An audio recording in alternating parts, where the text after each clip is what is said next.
আজকে আমার দুপুর বেলায় প্রায় 40,000 টাকার মতো হারিয়ে গিয়েছিল।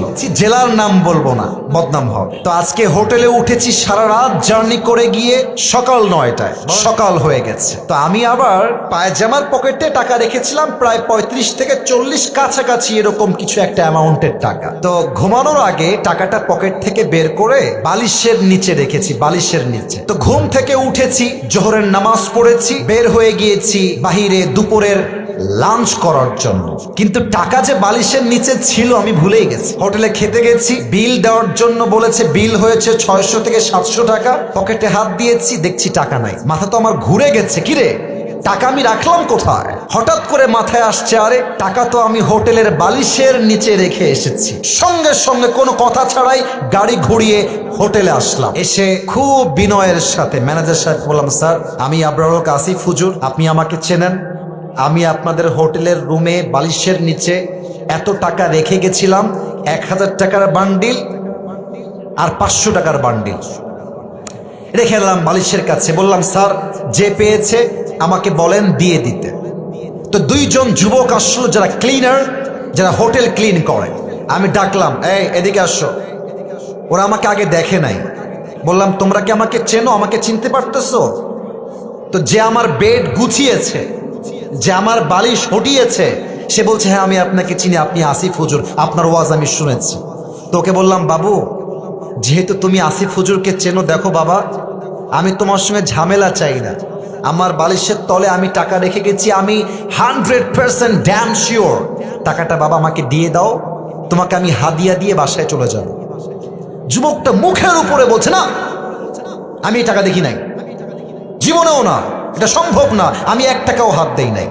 আমি বললাম, প্লিজ ট্রাই টু আন্ডারস্ট্যান্ড, একটু বোঝো, আমার বাদ মাগরিব প্রোগ্রাম, আসর আজান হয়ে গেছে, দিয়ে দাও বাবা, কোনো ঝামেলা চাই না, থানা পুলিশ চাই না, দিয়ে দাও। আমি বুঝালাম, আমার ড্রাইভার বুঝালো, পিএস বুঝালো, ম্যানেজার বুঝালো, সে বুঝতে রাজি না।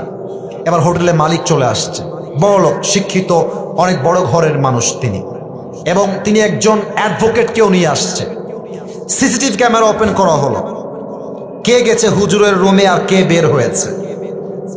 তা আমি চোর ধরতে গিয়ে নিজেই চোর হয়ে গেছি। তারা আমাকে বলতেছে, আপনি যে টাকা রাখছেন তার প্রমাণ কোথায়? আমাকে বলতেছে, বিনয়ের সাথেই বলছে যে, স্যার আপনি যে টাকা রেখেছেন এখানে 40,000 টাকা, তার প্রমাণ কি, আপনি আমাকে বলেন। আমি তো ঝগড়া চাই না, আমি সবসময় সমাধান চাই। তা আমি বললাম, একটু ক্যামেরাটা আগা পিছা করেন, সিসিটিভি ফুটেজটা সব চেক করা হলো। হোটেলের মালিক বললেন, হুজুর টাকাটা হয়তো বা আপনার স্টাফরা নিয়েছে, কারণ তারাও আপনার রুমে প্রবেশ করেছিল। আমি বললাম, দেখেন আমার স্টাফরা, they have been working with me just for 4 years, প্রায় 4 বছর যাবত আমার সঙ্গে তারা আছে, আমার 1 পয়সা তারা হাত দেয়নি আজ অব্দি, ওরা নিতে পারে না, প্লিজ একটু সমাধানে আসেন। না, উনি মানতে রাজি না, উনি বললেন এটা হতে পারে না, আমরা সরি। লাস্টে যখন ফিরে আসবো, টাকার আশাই বাদ দিয়ে দিয়েছি।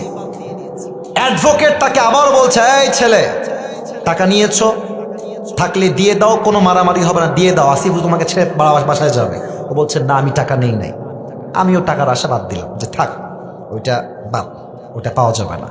জাস্ট আসার সময় তাকে বললাম যে, স্যার দেখেন আমি আসিফ হুজুর, আমি কোনো গন্ডগোল চাই না, আপনার হোটেলের বদনাম চাই না, তবে একটা আবদার রাখবো।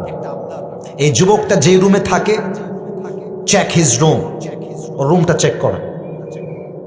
বলছে, ঠিক আছে হুজুর, আপনার লাস্ট আবদার আমরা রাখবো। হোটেল ম্যানেজার, হোটেল মালিক, অ্যাডভোকেট এবং আমার 3 জন স্টাফ ওর রুমে গেল। রুমে গিয়ে দেখবেন টয়লেটের উপরে একটা ছোট্ট করে জায়গা থাকে, এই ঢোপ টোপ রাখার জন্য, অনেক জিনিস রাখার জন্য। একজন গিয়ে সোজা ওখানে আঘাত করছে। যখনই খুলেছে দেখছে আমার সব টাকা ওখানে রাখা আছে।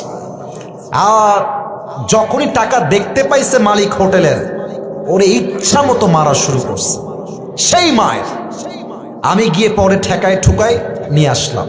আর ওই যুবকটা পা ধরে এত কান্নাকাটি। আমি বললাম, যুবক তুমি কি করলা এটা? তুমি আমাকে বলতা যে হুজুর আমি টাকাটা পেয়েছি, নেন আপনি, আপনার যা মন চা আমাকে খুশি হয়ে দিবেন, তাতেই আমি খুশি, আমি তোমাকে দিতাম অনেক টাকা খুশি হয়ে। তুমি কি করলা? এখন তুমি টাকাটাও পাইলে না, তোমার চাকরিও হারায় গেল। শিক্ষা কি পেলেন? শিক্ষা একটা, যদি আপনি জ্ঞানী মানুষ হয়ে থাকেন, আপনি মাথায় রাখবেন যে আমার এই টাকাটা দামি নয়, আমার বিশ্বাসটা দামি। যদি আমি বিশ্বাস রাখতে পারি, পুরস্কারও থাকবে, চাকরিও থাকবে, জীবনটাও সুন্দর হবে। মূর্খতা করবেন, চাকরিও থাকবে না, জীবনটাও অসুন্দর হয়ে যাবে। ঠিক কিনা বলেন?